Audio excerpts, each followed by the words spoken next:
우리 하나님 아버지와 주 예수 그리스도로부터 오는 은혜와 평강이 여러분들과 함께 하시기를 바랍니다. 우리 옆사람, 앞사람, 뒷사람들과 새해 인사를 이렇게 해보실까요?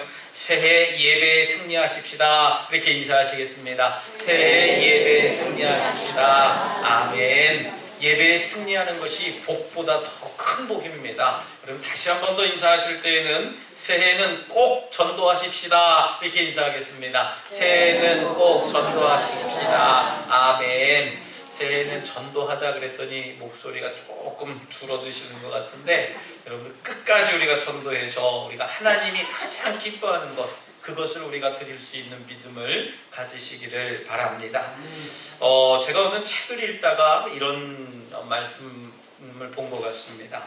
문 닫는 교회들의 공통점이 있다라고 하는 겁니다. 수없이 많이 있겠습니다만은 9가지만 제가 오늘 소개하면서 말씀을 좀 나눠보려고 합니다. 첫 번째로 여러분들도 한번 생각해 보세요. 우리 교회는 어떤지, 나는 어디에 속한지. 이 중에 9가지 중에 3개가 넘어가면 문제 있는 거예요.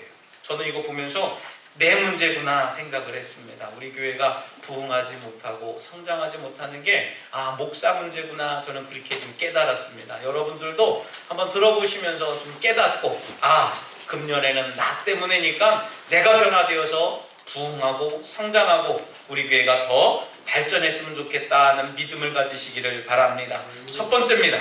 전도하지 않는 교회입니다. 여러분들 공감 가시죠? 전도를 안 하니까 교회가 문을 닫는답니다.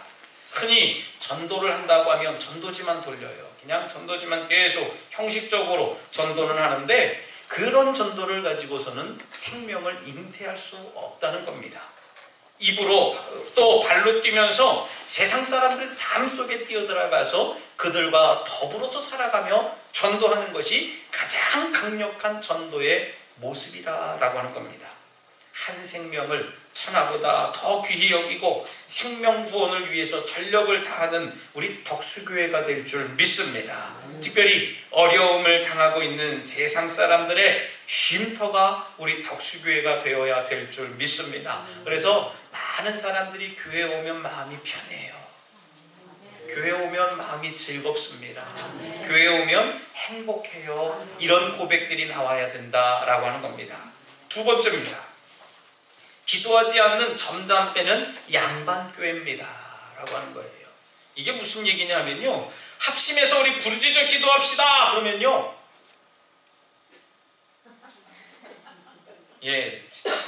여러분들, 제가 그러죠. 그러니까 목사뿐만 아니라 여러분들과 제가 그렇게 하고 있다는 거예요. 반대로 조용히 묵상 기도하십시다 그러면 주여 하면서 떠들면서 또 반대로 기도하시는 분들이 있어요.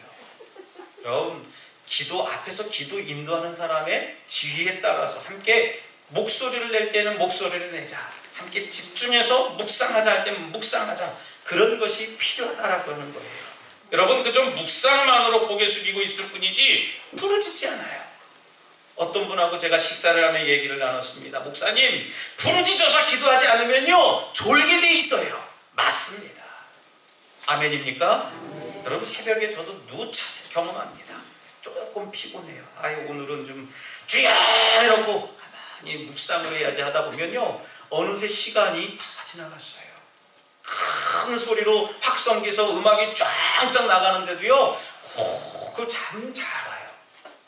얼마나 단잠 자는지 모릅니다. 그러다 번쩍 깨서 일어날 찬송이네. 벌써 이 찬송을 다 외워갖고요, 일어날 시간을 다 알고 있습니다. 그 정도로 아주 습관적으로 우리는 기도하지 못하고 있다는 겁니다. 여러분, 기도의 응답은 간절함에 비한 줄 믿습니다. 간절하면 부르짖게 돼 있고요, 부르짖으면 응답받게 돼 있는 줄 믿습니다. 예레미야 33장 3절 말씀처럼 너는 내게 부르짖으라 내가 내게 응답하겠고 크고 은밀한 일을 너에게 보여주리라 말씀하셨습니다. 부르짖으시길 바랍니다. 여러분, 점잖은 양반교회가 아니라 우리 교회는 활력이 넘치는 교회가 되어야 돼요. 그렇다고 머슴처럼 하자 그런 얘기가 아니라 활력이 넘치는 운동력 있는 교회가 될 줄 믿습니다. 세 번째입니다. 안 된다는 핑계만 돼요. 전도합시다! 아멘 안 하잖아요. 아멘 안 하는 이유가 안 돼요. 저분들을 이 목사님이 안 돼요. 몇 번 해봤거든요. 안 돼요. 안 된다는 핑계만 돼요. 너무 없어서 안 되고요. 가난한 동네라서 안 되고 사람이 없어서 안 됩니다. 여러분 사람이 없습니까? 우리 북미 지역만 해도요. 제가 감히 추산해 보니까 60% 이상이 불신자들이에요. 그래서 제가 우리 교회는 가능성이 있구나. 가능성이 있구나. 가능성이 있다는 걸 제가 깨닫게 됐습니다. 여러분 교회는 이 모든 것을 초월하고 있다는 사실을 믿으시길 바랍니다. 제가 처음 우리 덕수교회에 부임한 지 이제 2011년 1월, 이제 금년도가 제가 만 7년째 되는 그런 해가 되는데, 많은 분들이 저에게 물어요. 나는 섬에서 전도하러 다닙니다. 그랬더니 피식 웃어요. 그래서 아니 섬에서 전도가 돼? 몇 명이나 된다고. 그래도 우리 교회가 제법 우리 덕적도가 이 덕적 군도 안에서는 그래도 큰 섬에 속합니다. 그렇게 얘기를 해요. 주유소도 있고요. 그럼 깜짝 와 주유소도 있어? CU도 있어. 그렇게 얘기를 하면 그 대단한 그렇게 얘기를 합니다. 근데 전도를 한다니까 섬에서 전도를 한다고 좀 빈정대고 그래요. 그래서 저보고 가끔 만나면은 많은 친구들이나 동기들 또 선후배 목사님들이 묻습니다. 빈정대면서 묻는 거죠. 김 목사 부흥 좀 돼? 물어요. 부흥 좀 돼? 이게 묻는 게 부흥 되고 있구나가 아니라 부흥 안 되지 너 이거예요. 제가 다 속을 알지 않습니까? 기도하면 다 알아요. 제가 기도를 하니까 그 사람이 묻는 질문이 무슨 의도인지 알고 있어요. 그래서 돼? 이렇게 얘기를 합니다. 잘 돼요? 이렇게 얘기를 하면 그 사람은 또 반대로 들어요. 안 되는데 너 그냥 창피하니까. 요즘 젊은 사람들 말로 죄송한 말씀입니다만 새해부터 쪽팔리니까 잘 된다라고 얘기하지 않나 그렇게 얘기하고 있어요. 제가 그렇게 얘기를 하면 그 선배들이 그럽니다. 잘 되나 보자. 잘 되면 내 손에 장을 지지지 장을 이렇게 지져요. 그래서 제가 해서 저 양반을 내가 어떻게 한번 내가 좀 망신을 한번 줘볼까 그랬는데, 제가 몇 년 전에 그걸 했지 않습니까? 저보고 부흥 잘 돼? 또 물어요. 그래서 잘 돼요. 그랬더니 옆에 있는 우리 장규식 목사님이 저 교회 덕적 우리 옹진 지방에서 상위권에 있는 교회예요? 그렇게 얘기를 하니까 가만히 있는 거예요. 그래서 뭐 이렇게 얘기를 합니다. 그래서 맨 처음에 내가 갔을 때 우리 교회가 이런 상황이었는데 지금 이런 상황입니다. 그랬더니 잘 됐네. 그래서 잘 됐네가 잘 됐네요? 배 아픈데 할 말은 없으니까 잘 됐네 그거예요. 제가 그래서 그 장 좀 지집시다 내가 그러려다가 선배님 손 장 지져야 되는데 그렇게 얘기를 하려다 말았어요. 여러분 핑계는 핑계에 불과한 겁니다. 전도합시다. 전도합시다. 여러분 전능하시고 살아계신 하나님을 믿는 교회가 불가능하다고 포기한다면 이거야말로 개그 콘서트예요. 얼마나 웃긴 일입니까? 전능하신 하나님 능력 주시는 자 안에서 능치 못할 일이 없다고 말씀하셨는데 우린 자꾸 안 된다고만 해요. 연세가 많아서 안 되고요. 나이가 많아서 안 되고요. 또 사람들도 없고요. 힘도 없고요. 자꾸 우리 인간을 힘이 없고 부족해서 할 수 없는 존재로 자꾸 만드는 맞습니다. 하지만 하나님이 우리와 함께 하시면 능력이 있는 줄 믿습니다. 하나님으로 일하게 하면 어떤 일도 가능한 줄 믿습니다. 네 번째입니다. 우리 교인들의 표정이 도무지 밝지가 않아요. 공감하세요? 교회 오면은요 막 밝아야 되는데 그래서 오는 겁니다. 많은 사람들이 말하면 어디 가세요? 교회 가는구나 다 알아요. 왜요? 인상 쓰고 가니까요. 근데 웃으면서 가는 데가 있어요. 여러분 굴조로 갈 때, 바지락 캐러 갈 때는 웃으면서 가시더라고요. 얼마나 좋은지 몰라요. 뒷짐자리 가면서 얘기 하하 호호 하면서 시끄럽게 떠들면서 갑니다. 근데 교회 갈 때는요 이러고 가는 거예요. 왜요? 왜 그런지 모르겠어요. 저도. 목사를 보기 봐서 그런 건지는 모르겠습니다만은 교회 다니는 사람들의 표정이 도무지 밝지 않다는 겁니다. 교회 문 닫는 교회들의 특징 중에 하나래요. 여러분 교회의 전체적인 분위기와 관계가 있는 것이 우리들의 얼굴입니다. 여러분 그런 이야기 있지 않습니까? 은혜 받은 사람들은 얼굴이 다르다라고 얘기를 해요. 저도 그래서 가끔씩 기도원에 가서 산상기도를 하다 보면 그래 얼굴을 가만히 이렇게 쳐다봐요. 사람들 얼굴을 보면 나보다 못생겼는데 참 잘생겨 보여요. 제가 그래서 가끔씩 이렇게 아래로 훑으면 왜 그러세요? 그래서 아니 너무 잘생겨서 그래요. 그러면 자기네들도 웃어요. 못생긴 거 자기도 아는데 잘생겼다 그러니까 고맙습니다 하면서 가요. 제가 속으로 진짜 나보다 못생겼는데 왜 이렇게 잘생겼지? 은혜 받았으니까 잘생긴 거예요. 여러분 천국을 소유한 사람이라면요 울상을 지을 필요가 없다는 겁니다. 얼굴만 봐도 은혜가 될 만큼 하나님 나라의 기쁜 표정을 소유하시길 주님의 이름으로 부탁드리겠습니다. 다섯 번째예요. 교인 간의 대화가 너무 율법적이다라고 하는 거예요. 조금 어려운 이야기가 될 수 있겠습니다만은 여러분 우리 교인들끼리 서로 이야기하면서 정죄합니다. 정죄는 성경을 읽음으로 스스로 판단하게 하고 성도들 사이에는요 사랑과 용서와 배려만 있어야 되는 줄 믿습니다. 근데 어때요? 서로 누구 다 손가락질만 해요. 누구 때문에 안 되고 이거는 저 사람 때문에 안 되고 여기는 이래서 저 사람이 싫고 이 사람 때문에 밉고 자꾸 밉고 싫은 것만 바라봅니다. 여러분 은혜가 되는 모임과 대화가 자꾸만 더해가고 싶고 만나고 싶은 그런 장소가 우리 덕수교회가 될 줄 믿습니다. 저 사람 얼굴 보면 행복해요. 저 사람 만나면 기뻐요. 저 사람과 함께 있으면 시간 가는 줄 몰라요. 그런 고백들이 우리들 심령 가운데 나타나시길 바랍니다. 여섯 번째예요. 좀 지루하시죠? 그죠? 9가지니까 이제 여섯 번째 그러고 있는데 여섯 번째입니다. 여섯 번째로는 도움만 받으려고 한다라고 하는 겁니다. 여러분 도움받는 것을 부끄럽게 여기기는커녕 당연한 권리처럼 생각하면 문제 있다는 거예요.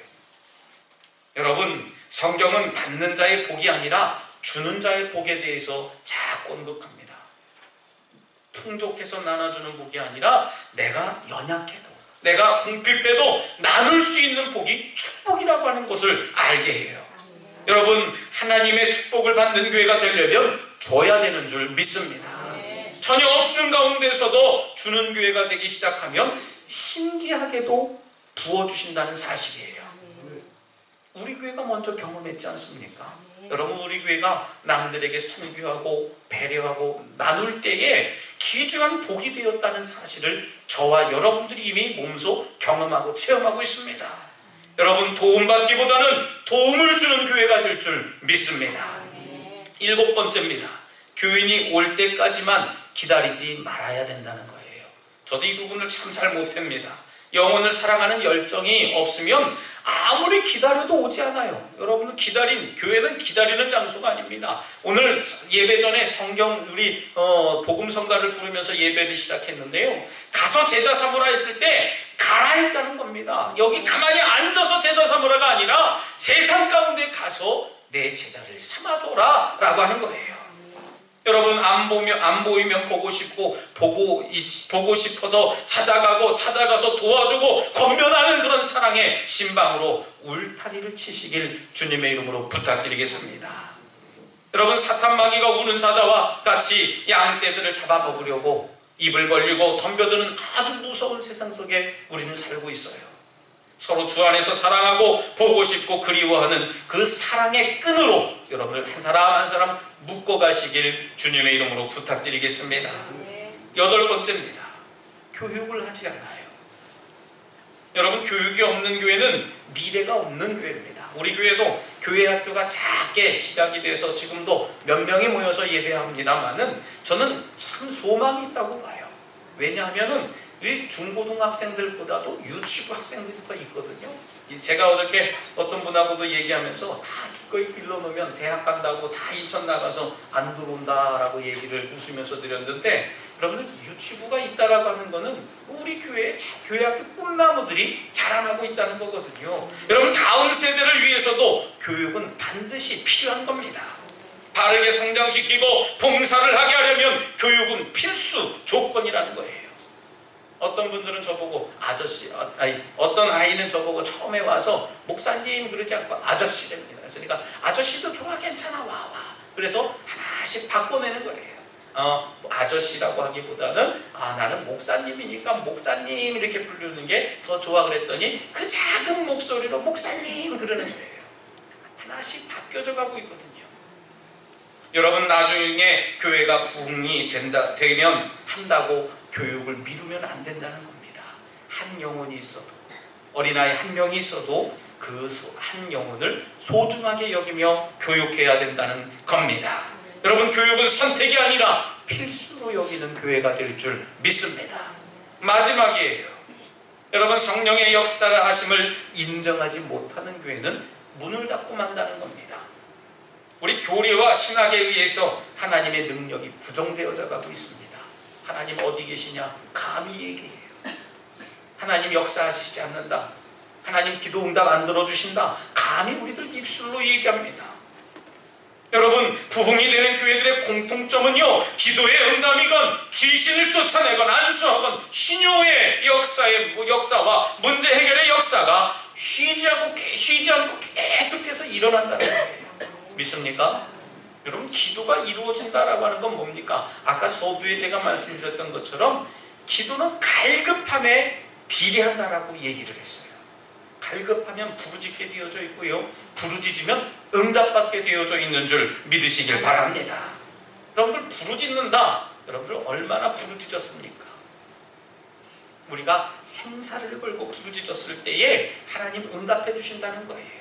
내 마음이 찢어질도록, 내가 간이 저릴 정도로 하나님께 부르짖고 간구할 때에 하나님은 반드시 응답해 주신다는 사실입니다.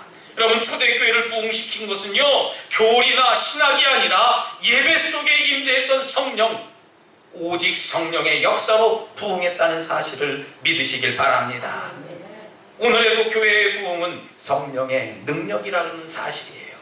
우리 덕수교회도 2018년 한 해 성령의 이끌림을 받고 저와 여러분들이 예수님의 온전한 증인이 되는 그런 거룩한 삶으로 우리 교회가 부흥하고 성장하는 교회가 될 줄 믿습니다. 예수님의 증인이 되기를 바라는 우리 덕수가족 여러분, 우리 덕수교회는 2018년도에 뜨겁지도 차지도 않은 미지근한 교회가 아니라 성령의 뜨거운 불길로 타오르는 우리 거룩한 교회가 될 줄 믿습니다. 우리 교회가 금년도에 하나님의 말씀을 의지하면서 전도하는 교회가 되어야 되는데 어떤 마음과 자세를 가져야 하는지에 대해서 잠시 말씀을 좀 나누려고 합니다. 여행 가방을 들고 여러분 가는 사람들에게 어디를 가냐고 묻는 사람 많이 물어요. 근데 저도 가끔씩 묻습니다. 어떤 분들이 제가 이렇게 좀 양복 정장을 입고 가방을 이렇게 들고 나가면은 어떤 분들이 물어요. 목사님 인천 나가세요? 어디 가세요? 물어요. 제가 회의가 있어서 나갑니다. 그렇게 얘기를 하는데, 여러분들도 가끔씩 인천에 출타하시려고 가방을 들고 가시죠. 여러분, 제가 물을 때에 여러분들이 어떤 이유로 나갑니다. 그렇게 얘기를 하는데, 나가는 이유를 모른다. 한번 생각해 보세요. 권사님 어디 가세요? 묻는데, 글쎄요, 내가 지금 어디 가고 있는지 모르겠는데요. 그렇게 얘기하면 문제 있는 거예요. 아니면 남들이 가기 때문에 무조건 가방을 들고 나도 따라 나섰습니다. 그렇게 대답을 한다면 정말 어처구니 없는 겁니다. 여러분, 모든 사람들에게 길을 가고 여행하고 있는 목적이 있다는 겁니다. 아까 우리 장로님께서 기도해 주신 그 제목에 우리 덕수교회의 목표가 있다는 거예요. 무슨 목표입니까? 예수님의 증인이 되는 목표입니다.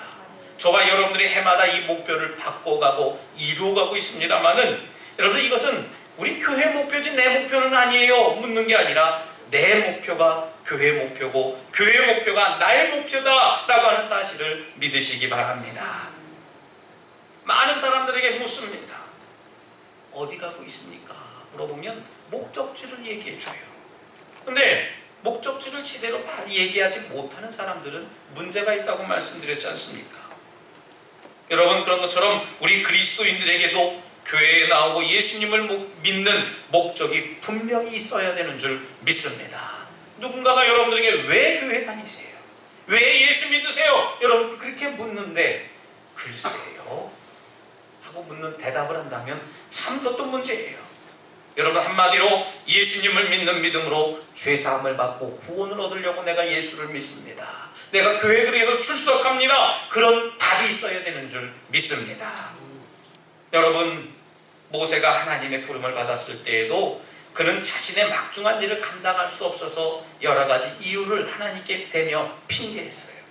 내가 누군데 도대체 갑니까? 저들에게 내가 가서 얘기를 한다고 저들이 내 얘기를 들어줍니까? 네가 뭔데 나에게 얘기를 하냐? 그렇게 얘기하면 난 아무 얘기할 거 없지 않습니까? 얘기를 해요.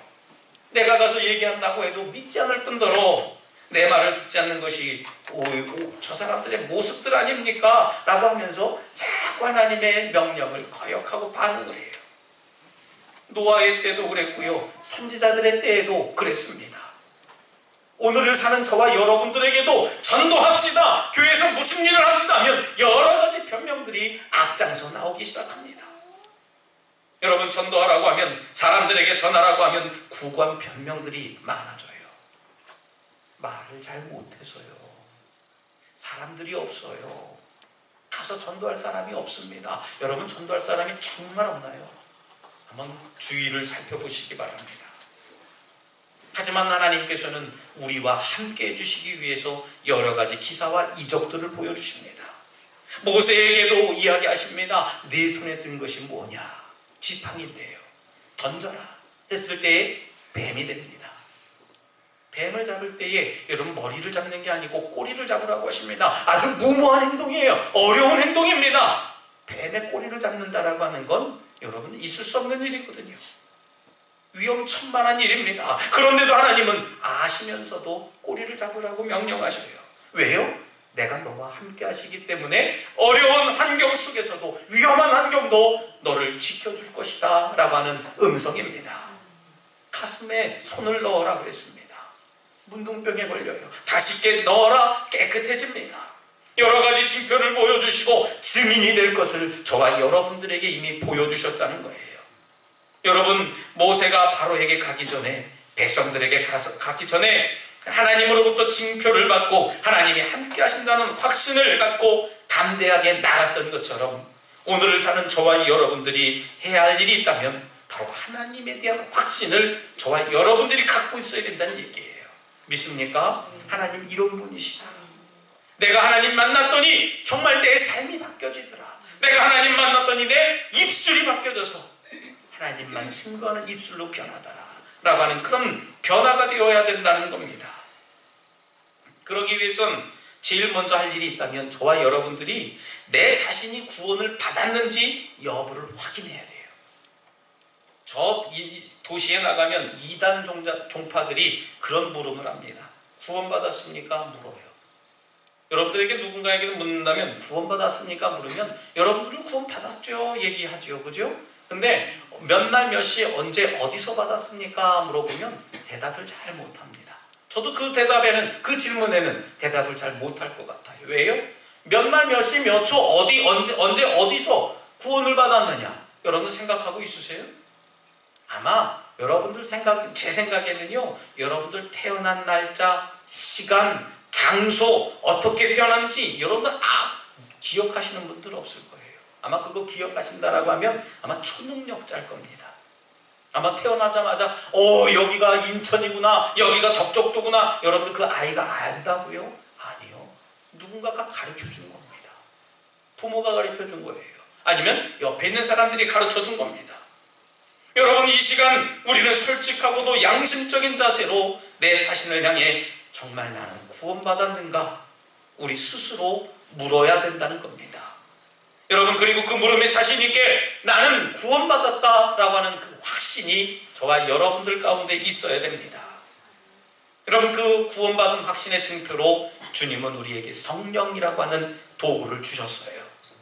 여러분, 성령은 구원받은 하나님의 자녀에게 하나님이 선물로 주시는 그런 선물이기 때문에 저와 여러분들이 반드시 갖고 있는 겁니다. 열심히 교회 나오는데 성령을 아직 받지 못했다. 여러분, 신앙생활이 힘들어지기 시작합니다. 사소한 일에 시험 듭니다. 여러분, 내가 마음속에 자꾸 은혜가 되지 않고 시험에 빠지고 있다. 여러분, 성령을 못 받아서 그런 거예요. 수십 년을 다녔어도요, 직분이 있어도요, 여러분 성령을 받지 못하면 신앙생활이 힘들어질 수밖에 없는 겁니다. 자꾸 교회 갔더니 헌금 내래, 물질 때문에 쓰러지네, 자꾸 그래서 계산만 하게 되거든요. 여러분, 그러기 때문에 우리 예수님께서는 하늘로 승천하시기 전에 제자들에게 두 가지를 약속하십니다. 첫 번째는 성령을 보내주시겠다는 것이고요. 두 번째는 재림하시겠다라고 하는 겁니다. 여러분, 우리 주님께서는 보혜사 성령을 주시겠다고 하셨고, 성령을 받아야 능력을 받고 자신의 제자가 될 수 있다고 우리들에게 말씀하셨습니다. 그런데 약속하신 성령께서는 우리들 심령 가운데 다가오셔서 여러분들 우리들 삶이 하나님과 동행하는 삶을 살아가는데, 첫째 약속은 성취되었지만 두 번째 약속은 지금도 계속 진행 중이라는 거예요. 예수님 재림하시는 그날 아직 약속이 성취되지 않았다는 겁니다. 이루어지지 않은 게 아니라 진행 중에 있다는 겁니다. 오늘 있다가 오실지, 1분 후에 오실지, 1시간 후에 오실지, 10년 후에 오실지 아무도 알 수 없다는 거예요. 그렇기 때문에 저와 여러분들은 믿음을 가지고 소망의 끈을 붙잡고 우리가 예수 그리스도를 기다리고 기다려야 된다는 것입니다. 성령행전이라고 불리는 별명을 가진 우리 사도행전 1장, 사도행전 1장부터 마지막 28장까지 우리 읽어보게 되면 성령에 대한 얘기가 참 많이 등장합니다. 여러분, 성령 충만이 받는 사람들은 제자들이 열심히 전도했고 교회를 올바로 섬겼고 예수님을 위해서 순교의 잔을 마셨음을 깨닫게 됩니다. 성령 충만함을 받은 사람들은요, 이것들은 우리들의 경우에도 연례가 될 수 없다는 거예요. 교인다운 교인이 되고 성도다운 성도가 되고 직분 맡은 사람들이 되려면요, 성령의 충만함을 받아야 되는 줄 믿습니다. 성령 충만을 경험한 사람들에게 공통점이 있습니다. 그것이 뭡니까? 성령 충만을 받기 위해서 기도했다라고 하는 거예요. 믿습니까? 여러분, 기도해야 됩니다. 그래서 우리 전도할 때 이 전도자를 위한 기도 제목을 친절하게 써드렸어요. 아우, 목사님 나 기도 잘 못해요. 여러분들 1번부터 7번까지 읽고 예수님 이름으로 기도합니다 하면 기도가 다 끝나게 되어져 있어요. 여러분, 이 기도를 가지고 저와 여러분들이 1년 365일 52주를 채워가며 하나님께 올바른 믿음을 통해 기도하며 전도하는 전도자가 되시길 주님의 이름으로 부탁드리겠습니다. 사도 바울은 이 전도를 가지고 뭐라고 얘기를 하냐면 부득불 내가 해야 될 일이라고 이야기를 했습니다. 여러분들 해야 될 일이 있으시죠? 지금 겨울철이라고 해서 여러분들 쉬고 있으시지만은 않고 계시는 걸로 알고 있어요. 이제 봄이 되면 뭘 뿌려야 되고 어떤 걸 심어야 되고 어떤 걸 걷어들여야 되고 이런 것들을 생각하고 계실 텐데, 해야 될 일이라고 하는 겁니다. 우리 예수님을 믿는 사람들이 부득불 해야 할 일이 바로 전도라고 하는 겁니다. 그래서 로마서 1장 14절 말씀에는 사도 바울은 나는 주님의 빚진 자다라고 고백을 해요. 무슨 빚을 졌습니까? 영혼 구원을 받았는데 영혼 구원을 할 수 있는 그 자격이 영혼 구원을 해야 된다라고 하는 빚을 졌다라고 하는 겁니다. 이 말씀을 가만히 되돌아보면 반드시 빚을 갚아야 된다는 것이죠. 전도로 빚을 갚겠다는 뜻입니다. 여러분, 누군가 나한테 복음을 전해준 사람이 있습니다. 그게 부모이든 아니면 형제든 어떤 모르는 사람들이든 내게 복음을 전해준 사람들이 있을 겁니다. 그 사람들에게 감사하는 마음으로 다른 사람들에게 저와 여러분들이 복음을 증거하는 삶을 살아야 되는 줄 믿습니다. 여러분, 우리 교회는 많은 빛이 있는 교회예요. 하지만 오해는 마세요. 물질의 빛이 아니라 하나님을 향한 사랑의 빛, 세상을 향한 복음의 빛, 헌신의 빛, 이런 빛이 있다라고 하는 겁니다. 여러분, 어찌 보면 이것을 우리가 갚아야 되는 것이 당연한 일이지만 자랑거리는 되지 못합니다. 여러분, 빚 갚는다고 내가 자랑합니까? 안 그래요. 제 친구들은 짓궂게도 그렇게 얘기를 합니다. 제가 얼마를 빌리거나 가끔 그러면요, 저에게 배고프지? 그렇게 얘기를 해요. 배고파, 뭐 좀 먹고 싶어. 그러면 내가 너 지난번에 너한테 돈 이렇게 얼마를 꿨는데 내가 그거 갚을 테니까 그거 갖다 밥 먹자 얘기를 해요. 제가 그래서 그럼 나 오늘 안 받을래, 다음에 받을래, 그렇게 얘기를 합니다만은 여러분, 빚은 죽게 갚는 게 아니지 않습니까? 저와 여러분들 하나님 앞에 복음의 빚진 자로서, 영혼의 빚진 자들로서 당연히 해야 할 일을 믿음으로 승리하며 나아가시길 부탁드리겠습니다. 여러분, 금년 한 해 동안 우리 교회에 주신 꿈과 소망을 볼 때에 어떤 것이 하나님이 가장 기뻐하시는 일이고 하나님이 우리에게 어떤 상급을 주시는 것일까 곰곰 생각해 봅니다. 그것은 바로 전도의 삶이라는 거예요. 왜냐하면 인간의 생명은 천하보다 귀한 것인데 그 생명을 주님께로 인도하는 것이 구원하는 일이라고 생각하는 겁니다. 여러분 한번 생각해 보세요. 믿지 않던 영혼이 주님께 나오고 잃어버린 영혼이 주님께 돌아올 때 하나님 어떤 표정을 지실까? 아마 제가 생각해 보는 건데요, 하나님은 저 문을 열고 믿지 않는 사람들이 들어오거나 낙심했던 자들이 우리 교회를 저 문을 열고 들어오는 순간 하나님은 아마 춤추시지 않을까 생각이 들어요. 다윗이 추었던 춤 말입니다. 바지끈이 풀어져서 슬슬 내려가서 속옷이 보인다고 해도요, 하나님은 그 춤을 추고 계실 겁니다. 왜요? 너무너무 기뻐서 말입니다. 여러분, 주님을 사랑하는 우리 덕수가족 여러분, 전도는 주님의 명령입니다. 전도하기 위해서 우리가 먼저 주님의 증인이 되어야 돼요. 주님 증인이 되려면 우리들이 먼저 확신한 일에 확실한 마음을 가져야 됩니다. 여러분, 남들에게 전한 이야기로, 다른 사람들이 경험한 이야기로 전할 수는 없는 겁니다. 내가 주님을 인격적으로 만나고 내가 만난 하나님을 온전히 증거하는 여러분들 되시기 바랍니다. 바라기는 금년 안에 예수님의 온전한 증인들이 되셔서 복음을 증거하고 귀하고 복된 예수님의 증인들이 되시길 다시 한번 주님의 이름으로 축원합니다. 이 시간 함께 잠시 결단의 기도를 드릴 때, 하나님, 내가 주님의 증인이 되길 원합니다. 내 입술을 열어 복음을 말하게 하시고 사랑하며 섬기고 베푸는 증인이 되게 하여 주시옵소서라고 잠시 결단의 기도를 드리겠습니다. 하나님 아버지, 감사합니다. 내게 믿음의 믿음을 더하여 주셔서 하나님께 더 깊은 마음을 갖게 하여 주시옵소서. 신실한 마음으로 하나님 앞에 더욱더 담대히 나가길 원합니다. 하나님, 사랑하며 섬기게 하시고 복음을 말하게 하시고 이 베푸는 증인이 되게 함으로 하나님 예수 그리스도의 증인이 되는 교회가 될 수 있도록 주의 증인된 삶을 살아갈 수 있도록 주시옵소서. 아버지 믿습니다.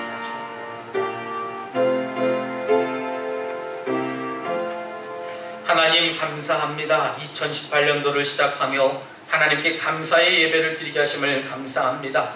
주님, 2018년도에는 이 자리에 참석한 모든 성도들이 주님의 증인이 될 수만 있도록 영육 간의 강건함을 주시옵소서. 전도자의 사명을 감당할 수 있도록 저희들의 건강을 지켜 주시옵소서. 예수님의 온전한 증인이 되기를 간절히 소망하며 예수님 이름으로 기도드리옵나이다. 아멘.